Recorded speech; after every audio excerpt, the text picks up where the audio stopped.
Olá, pessoal, meu nome é Maicon Victor e juntamente com a Ellen e a Vitória, eu iria apresentar esse trabalho com o tema Educação no Campo e o ensino de biologia.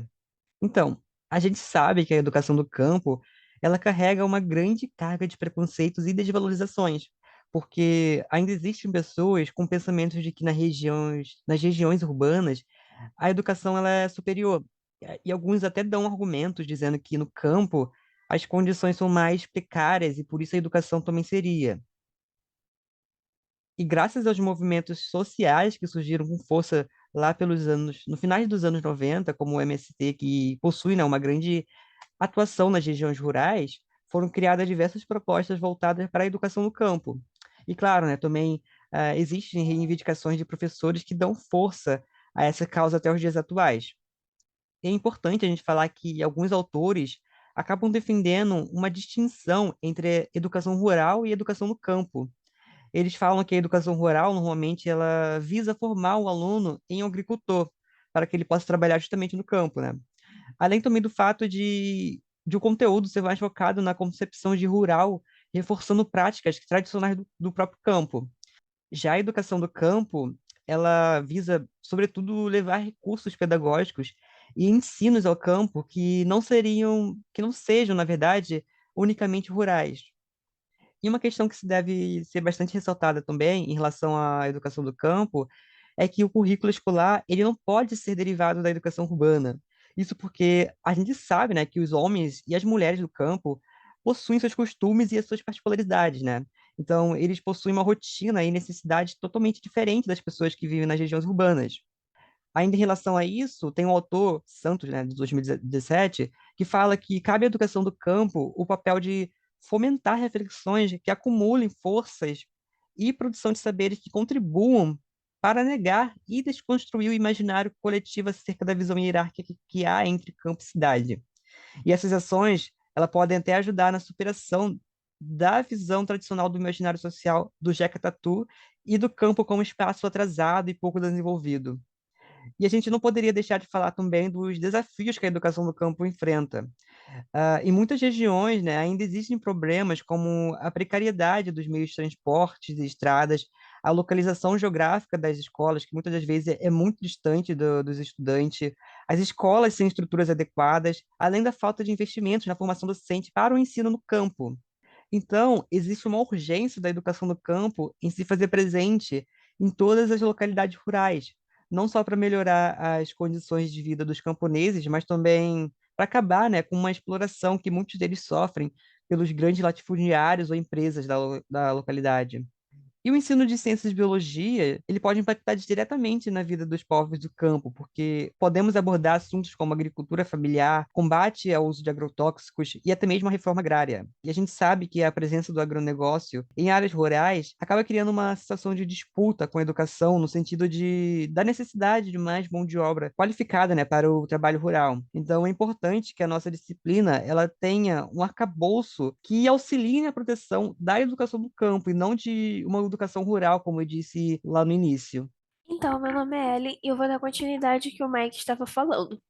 Então, a educação do campo ela foi formulada pelo Movimento dos Trabalhadores Rurais Sem Terra, né, o MST, e esse termo de educação básica do campo apareceu pela primeira vez no primeiro Enera, em 1997, e depois o termo educação do campo foi usado a partir do Seminário Nacional em 2002. Então, a educação do campo vai ser uma educação voltada, né, relacionada a questões próprias do campo, né, tendo os trabalhadores do campo como protagonistas do seu processo de aprendizado.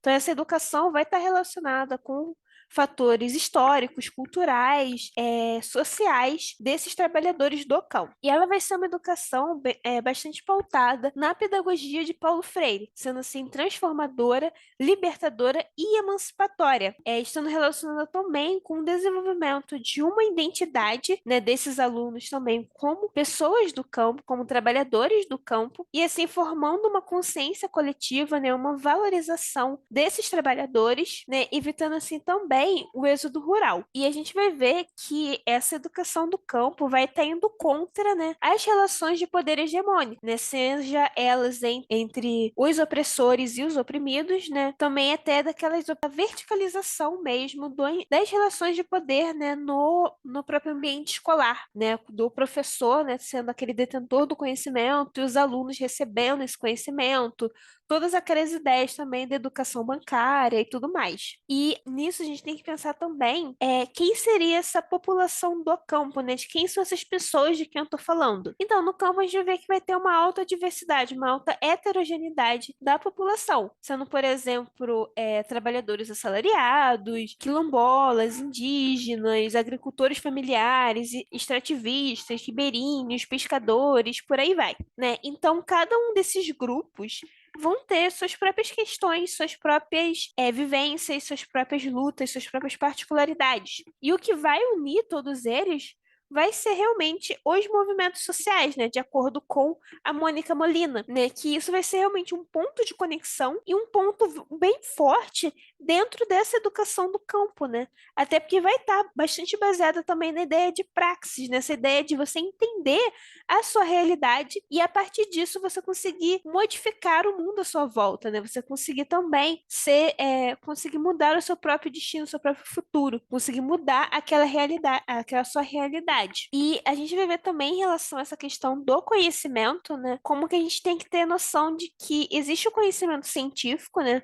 Vindo de toda aquela metodologia científica, porém também existe outras formas de conhecimento, né? Também existe o conhecimento do próprio conhecer, do vivenciar, de você ter aquele contato, né, com aquilo que te cerca e a partir disso você aprender, você adquirir informações e formular conhecimentos com isso, né? E a gente vai ver que é preciso ter essa aceitação dessas diferentes formas de conhecimento. E a educação do campo, vai estar muito relacionada também com a valorização desses conhecimentos práticos. E até a gente vai ver também como que a Sônia de Azevedo de Jesus, né, ela vai estar afirmando essa questão de que o capitalismo impõe, né, que apenas um conjunto de conhecimentos é legítimo, um conjunto de conhecimentos é certo, sendo que realmente as diferentes formas de conhecimento podem dialogar entre si, podem haver trocas, né, entre esses diferentes grupos, né, não tendo realmente, como eu falei, uma relação vertical entre professor e aluno, isso é uma relação de trocas, né, uma relação horizontal, né? E nesse modelo de educação, a gente também vai ver muito uma questão do professor e do aluno construírem o conhecimento científico junto, a partir realmente daquela vivência do campo, do cotidiano desses alunos, né? E até a gente vê a questão da importância das aulas práticas e também das aulas em campo. E a biologia, a biologia e ciências, né, em geral, vão estar muito relacionadas mesmo com essa vivência, né, com o nosso cotidiano. Até porque a gente vê a questão da nossa saúde, do entendimento do corpo, né, de toda a questão de você conhecer o solo, de saber como o solo funciona, o crescimento das plantas, a microbiota, os dispersores, a questão dos sistemas agroflorestais, tudo isso realmente tem uma relação muito direta com a vida, né? E é muito interessante como que tem essas ideias de não ter essa imposição desse conhecimento científico e sim a construção através, por exemplo, também de abordagens investigativas, né? Seria uma possibilidade. E uma outra questão em relação a essa troca, né, entre aqueles saberes mais práticos, esses conhecimentos mais práticos e esses conhecimentos mais acadêmicos, é a questão dessas graduações, né, que tem como público-alvo essas pessoas do campo, como é o caso dessa graduação em licenciatura em educação do campo, né, para a formação de professores, né, que é ofertada em parceria da UF e da Infes. E existem diversas outras graduações que permitem realmente esse diálogo, essa troca, essa interação. Tendo em vista tudo o que foi citado, agora nós vamos falar sobre possíveis abordagens de ciências e ou biologia na educação do campo. Mas para a gente entrar nesse tema, nós precisamos entender que esse é um assunto pouco estudado e debatido. Kliman disse que considerar as especificidades da educação do campo ainda é recente, e por isso elas são por muitos desconhecidas e desconsideradas. Nesse sentido, a articulação entre o ensino de ciências e biologia e a educação do campo até então foi alvo de escassos estudos, ainda mais do que é referente à didática, já que a educação do campo por si só ainda não tem suas características e roupagens amplamente abordadas no cenário das pesquisas.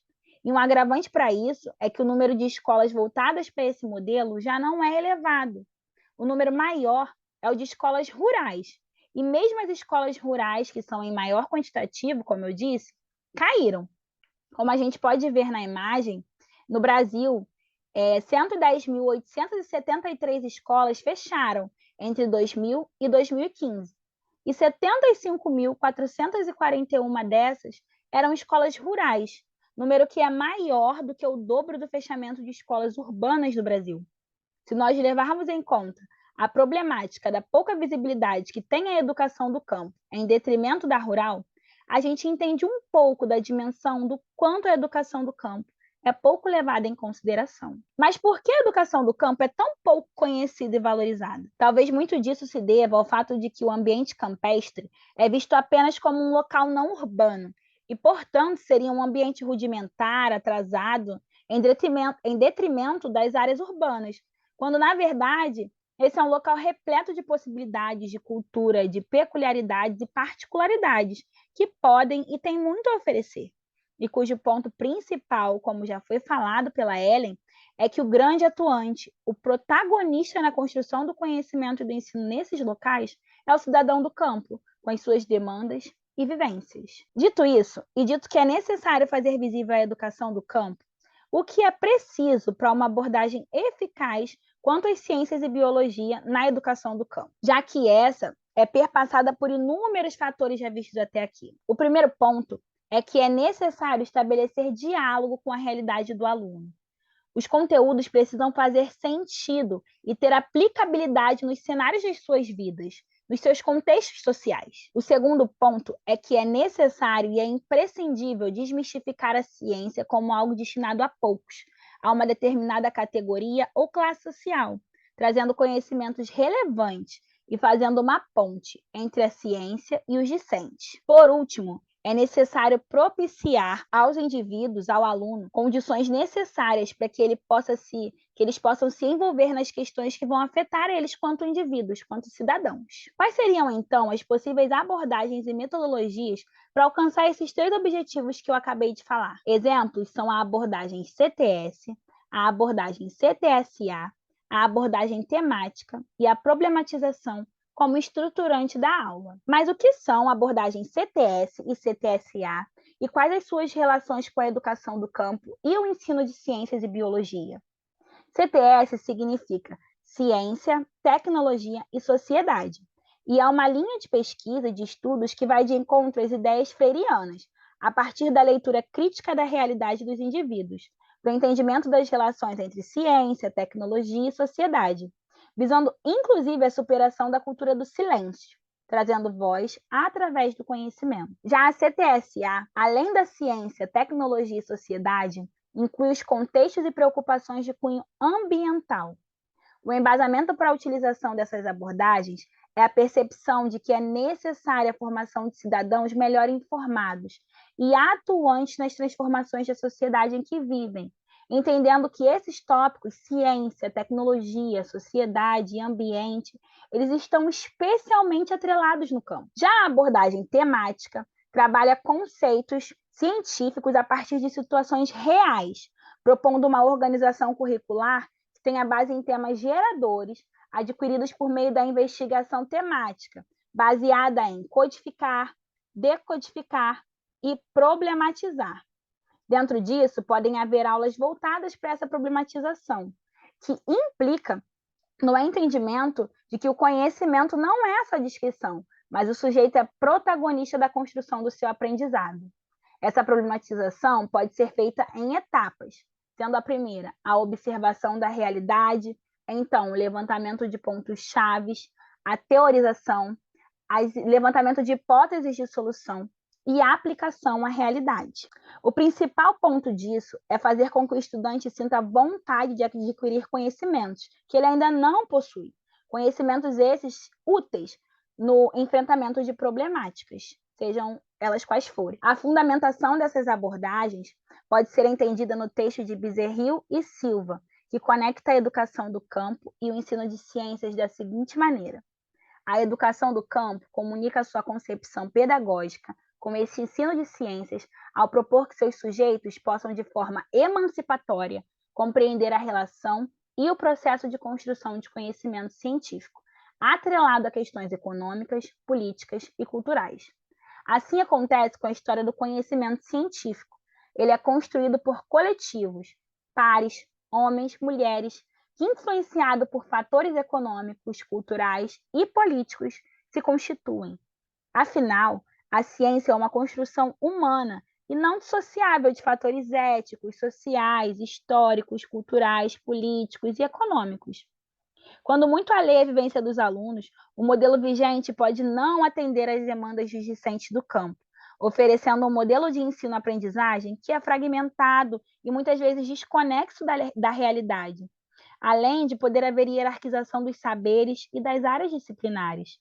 Portanto, qualquer abordagem e metodologia adotada pelo docente ou pela instituição deve levar em consideração as características que são próprias da educação do campo, como a luta social pelo acesso à educação, a luta pela terra, a reforma agrária, o direito ao trabalho, à cultura, à alimentação e os demais que já foram mencionados até aqui, para que a educação do campo seja, como é, cheia de possibilidades. Bom, pessoal, para finalizar toda essa nossa fala, eu gostaria de mostrar para vocês essas observações que nós traçamos. Primeiro, que o ensino de ciências e biologia relaciona-se de forma intrínseca com a educação do campo. Segundo, que o ensino de ciências pode e deve ter associação com a realidade e vivências desses cidadãos do campo.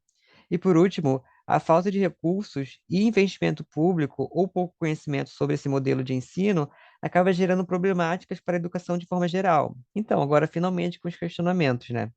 Nós traçamos também 4 perguntas principais. Primeiro, as escolas de campo poderiam organizar os calendários de acordo com a realidade de cada local? Os sistemas de ensino de cada município ou estado devem garantir uma formação docente com conhecimentos específicos que contribuam para a atuação dos professores nessas áreas rurais? Terceiro, o ensino no campo deve ser limitado a questões específicas da localidade ou deve haver uma universalização da educação? Por fim, como ter uma abordagem de ensino que valide os conhecimentos práticos além dos conhecimentos científicos?